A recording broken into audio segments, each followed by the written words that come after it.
Hey everyone, my name is Connie Matisse. I'm one of the co-founders of East Fork. We're a ceramics manufacturing company in Asheville, North Carolina. And today we're at our home in Flat Rock, and I'm going to show you around the kitchen and pantry. The moment we've all been waiting for. So a quick pantry pan. A few things that I want to point out in my pantry. Number one, this bag of potato starch has been my quarantine hero. It makes crispy things crispier and chewy things chewier. For a kake, I use like 2 of these a month. It's a lot of sodium. This dashi broth, I bought this originally because of the adorable bag, but it's the most delicious dashi I've ever had. Truly the backbone of my pantry my whole life is my Lexapro. Happy National Mental Health Awareness Month. Cholula. Over here is where I keep my Rancho Gordo beans and tin fish collection. I think my favorite is the vaquero bean. They're super creamy, never mealy. I love them in chilies and stews. This stuff we carry on our website, Ventrosca tuna in olive oil from Jose Gourmet. It's not cheap. It is like not a budget lunch, but it is really delicious. I dated this guy in New York who spent some time in Italy or something and told me that the Checo pasta was the only commercially available pasta that I should buy, and I was a sucker, so I listened to him and I've never bought a different brand ever since. Now we're gonna head into the refrigerator, but before I open it, I just wanted to show you this. There's baby Connie and her brother Tim with the Easter Bunny. Isn't that sweet?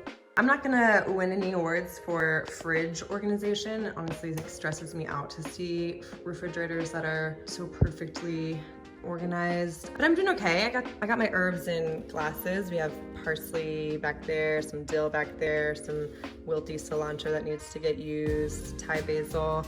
One of the things I've been really digging in quarantine to make trips to the grocery store less frequent are things like canned crab. I can have like a super fancy meal in day 14 between trips, and it's very fresh. Miso Master, know that it's not cool to be drinking milk from cows anymore. I just have not made the switch to nut milks. I'm sorry, I don't like oat milk. One day I will switch, but today is not that day. I have a bad habit of doing shit like this. Cauliflower, my kids like that. These are just the cutest. I'm such a sucker for how cute this package is.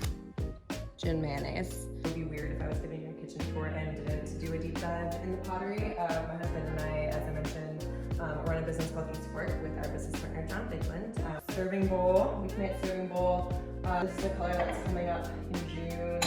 This is a cookie. I forgot I had cookies.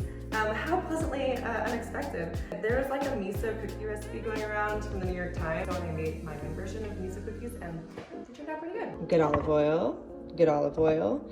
Vinegars, these are onion peppercorns. I just took them out because I've been using a blend of fennel and coriander and pepper, but then sometimes you don't want that, so I've been like doing a lot of transferring. Favorite piece of cooking equipment. This is the Kamado-san. It is a donabe.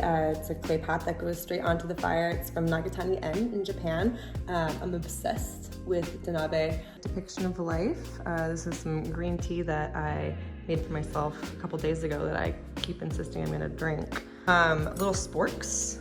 The kids use these exclusively. I'm gonna show you all of the cookbooks that I've been able to consult during quarantine, starting with The Essentials of Classic Italian Cooking. This is truly a classic. When I am dealing with periods of anxiety, I will often bring this book into the bathtub. Highly recommend this book and this one as well if you want to get a little bit more technical. My first love, Alice. Alice, your books are so delightful. Thank you. This book, Feast. My mother-in-law gave me this book. I have been really enjoying it and really learning a lot from it. It really dives deep down into the culinary differences region to region from all of the parts of the world that practice Islam. Super fascinating. The recipes are all amazing. Now I'm going to show you my treasured assortment of drinking vessels. I went to Alex's house for the first time back when I was 24. He was a potter, he's a potter. We're in the pottery business. I asked him for a glass to drink something out of, and he said something like, "This is a potter's house. We only have ceramic at this house."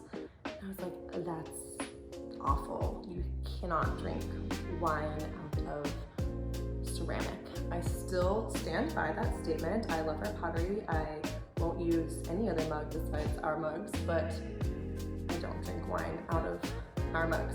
I do drink wine out of these glasses from R&D Labs, made for silicate glass, so they're much more durable than they look. They have a hollow stem, they're super lightweight, but they just feel so good in your hand. Sweeties, I was never a stemless glass person for wine until my children came around, and then I spent a lot more time on the go drinking wine, like going from room to room, and much less likely to knock these guys over. Our retail manager, Kirby, picked these out at an antique store. This is my Martini Glass. I love those. For coffee and the like, it's true, I only use these fork mugs. They are the best mugs. That's a wrap. Thank you, Pineapple Collaborative followers. I hope that wasn't nearly as awkward for you as it was for me. Take care, stay safe.